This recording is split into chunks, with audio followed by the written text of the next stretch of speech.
The beauty of fish is its convenience as a meal. You can have it however you want it to be. Best part, it takes less than 20 minutes to cook. And no, you don't have to worry about the scent. You can barely smell it.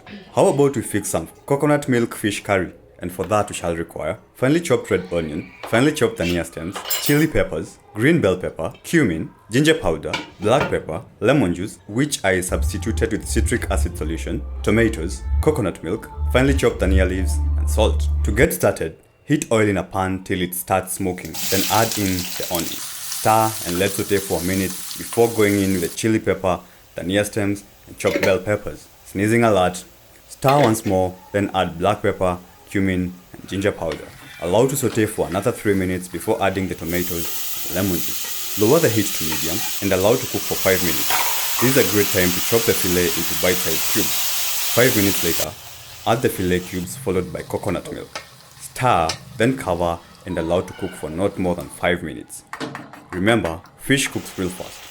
Do not overcook yours like I did mine. I added some green bell pepper stripes towards the end because I really enjoy the crunchiness, but it's not a vital step in the recipe. That's it, you're done.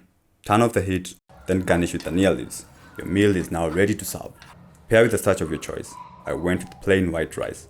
Try the recipe and share your results. I'd love to see what you guys whip up.